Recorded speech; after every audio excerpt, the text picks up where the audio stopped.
New album from Artificial Brain. Let's go. This is an interesting new direction for the band because it's kind of more of like a, I guess it's more of a blackened death metal direction that they're taking here. But unfortunately, this kind of leads to some mixed results. Whether you're talking about tracks that really are just kind of like dime a dozen blackened death metal songs, like the title track, the opener, or Glitch Cannon even, which really don't add much to the flow or to the just the style of this record. Sure, they feature flurries of blast beats and icy riffs and just like crushing distortion, but outside of that, they don't really do anything to excite me as the listener. Celestial Cyst is actually a highlight for me in this first leg, particularly the second half of this track, which features some really throaty growls and a pretty chaotic marriage of blast beats and noisy pummeling guitar work. Loving the tightly wound leads that just echo throughout the track, creates a nice earworm. A Lofty Grave is a lot better in terms of clarity in the different frequencies presented here. Swirls of clean guitar tone pierce through the dense and bass heavy mix. Some dizzying rhythms are propped up against some kind of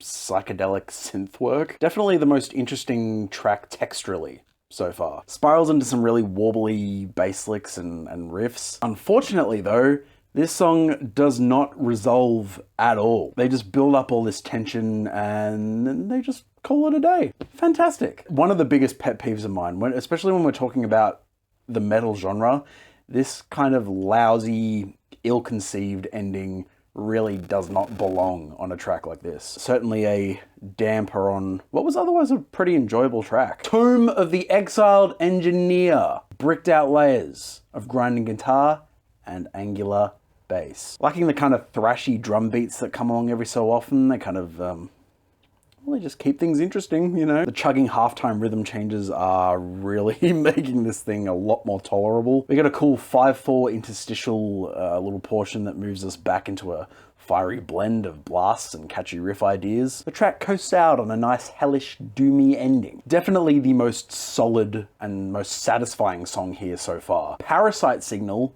is easily the most immediate and the most instantaneous song here. Lots of down-tuned, palm-muted chugging, speedy drum blasts and primal gurgles. Pause. Mid-portion breaks up the monotony, as you do. We get some drony licks and half-tempo drumming before we are promptly hurtled back into a blitzkrieg of a final minute. Swirling monstrous tones and lightning-fast tremolo assaults. Good one. Cryogenic Dream World is a really restless performance from this band. Bipolar swings in intensity over its 5.5 minute runtime. Some heavenly melodies kind of pop in for a brief moment before they are just swallowed back up by a bustling fury of unrelenting chaos. Honestly, that's the only word I can really use to describe it. We get a dark ambient exit on this song. Spooky, I suppose. It's the first moment of like proper atmosphere that we get on this album where there's like some serious attention to sound play. Is it amazing? No, not really. It kind of pops in out of nowhere too. The band really does do their best to make these songs feel like they are just constantly evolving. And to an extent, it does actually give off that feeling. Occasionally though, I feel like maybe they're trying to do too much subversion and they're not spending enough time actually trying to write some memorable riffs that keep me wanting to return. But the track Insects and Android Eyes is actually a bit of a highlight. The penultimate track on this record, again, another constantly evolving structure that at the very least keeps me on my toes. Some very prominent kind of twangy riffs and high velocity grooves that switch on a dime into even higher velocity grooves. And the vocals are actually mixed a lot more clearly in this track too, which is a big plus for me. Last Words of the Wobbling Sun. Longest cut here, which opens up a world of possibilities. I'm kind of underwhelmed by this finish though, in a lot of ways. We get some really jagged kind of jazzy lead guitars, some melodeath soloing with some nicely added effects. We get a galactic dream state of a middle portion that is interrupted very promptly and abruptly by some very twisted guitar drones. A coast out on the final minute brings us to this buzzing synth note that just rings out and winds the song down. Yeah, I'm disappointed by that. Not really an ideal way to end a track like this, and certainly not the way to put a stamp on this record. Like, if you really wanted to make a statement here, this ending could have been so much bigger, so much more final. Instead, it just kind of farts. It does a big poopy fart. Big poopy, stinky, diaper fart. And yeah, that's my issue with a lot of this album, is that it's a little bit ill-conceived in pockets. Yes, handful of highlights, sure.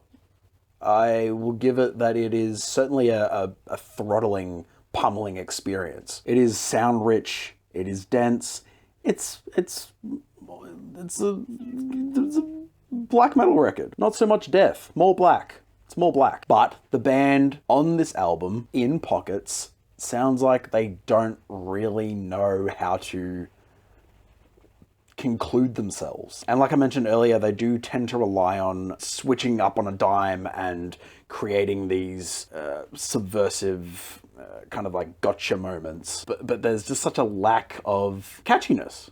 I was actually really I was hoping for some more catchiness, some more clarity in the mix, like I mentioned earlier. It's decent. It's a decent blackened death metal release. Certain screws just need a little bit of tightening though. It's got a lot going for it. I just wanted more structurally, and I wanted a little bit more musically out of this thing. I wanted a little bit more intrigue. I wanted something a little bit more, I think the word you're looking for is versatile. I don't really remember much from this album after listening to it a few times. Final verdict. Oh, I always hate this part. I'm gonna have to give it a 6.9 out of 10. My phone is literally my light right now. I've got all my notes on this too. Like, these are all my notes. Note-taking with my telephone. How do you feel about this album if you've listened to it? Do you love it?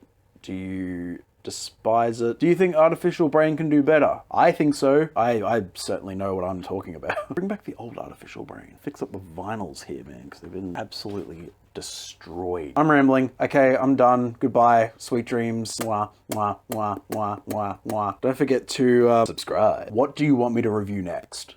Because I'll do it. I'll fucking do it. Time for lunch. Goodbye.